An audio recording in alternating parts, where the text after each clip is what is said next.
za necelý rok, čiže za 3/4 fungovania a existencie 3 hniezd záchrany na Slovensku je výsledok úplne lapidárny, a to sú 4 zachránené detičky v hniezdách záchrany. 2 boli nájdené v Prešovskom, 2 boli nájdené v Žilinskom.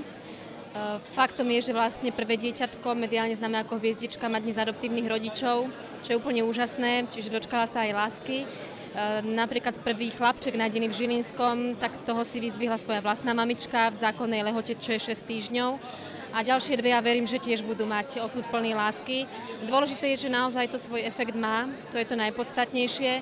A aby sme eliminovali ten efekt opačný, čiže aby sme naozaj nenachádzali žiadne mŕtve dieťatko, rozhodli sme sa aj tento rok pokračovať v projekte a podarilo sa nám vyzbierať takmer 5 miliónov slovenských korún na vybudovanie ďalších 7 hniezd záchrany na Slovensku. Čiže dokopy s tými 3, ktoré existujú, to bude 10. Možno práve preto, že ten projekt už priniesol aj skutočný efekt záchranu ľudského života, bolo naozaj veľmi zaujímavé sledovať aj to, že napríklad jeden sponzor tohto roku sa nám prihlásil sám.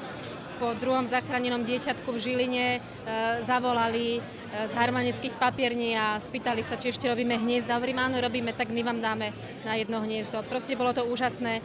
Ďalšími sponzormi sú naozaj renomované spoločnosti a ja som veľmi rada, že sa do toho zapájajú veľké firmy a dávajú príklad všetkým ostatným. It was without any hesitation. What could prevent us what could push us to refuse such a project? We have a lot of projects to examine. We try to have a correct decision, not to miss any chance to help somebody or to develop some good action. But in that case, there was no big discussion because it was obviously a good project. Rozhodovanie nebolo vôbec dlhé, pretože bol to projekt veľmi zmysluplný, ktorý má veľký význam pre deti, pre záchranu ľudského života. Nepodporujeme príliš veľa projektov, na druhej strane tá naša ambícia je podporovať projekty, ktoré sa dajú nazvať solidárnymi projektami. Vyplýva to aj z povahy a loga našej spoločnosti. Našou značkou je značka Harmonia, to evokuje v každom pocit šťastia, spokojnosti. To znamená, že tá naša orientácia býva práve na tie projekty, ktoré sa vzťahujú na pomoc tým chudobným chorým, na to, aby mali šťastnejší a lepší život.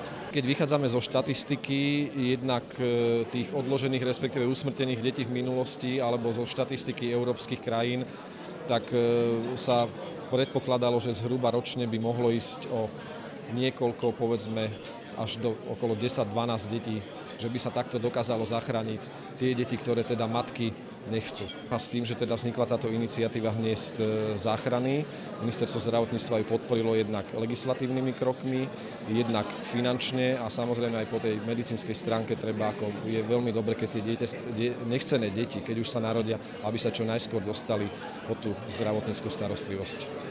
My si vždy z toho, ako pomáhame jednotlivcom, sociálne slabým rodinám alebo jednotlivcom, veľmi radi v úvodzovkách odskočíme k iným projektom. A k tomuto sme si teda, to asi nie je správne slovo, odskočili veľmi, veľmi radi, pretože si myslíme, že každý ľudský život má svoju veľkú cenu a veľkú hodnotu.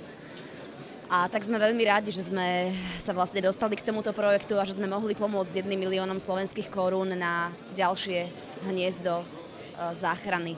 Transmedov patrí k firmám, ktorým sa v poslednom období dosť darí a preto si myslíme, že nie je len povinnosť platiť dane, ale aj z toho zisku, ktorý nám tú časť, ktorú nám umožňuje použiť na iné účely, ju každoročne aj používame a hľadáme projekty z oblasti sociálnej, zdravotnej, kultúrnej, športovej a rôzne iné, ktoré takto každoročne podporujeme.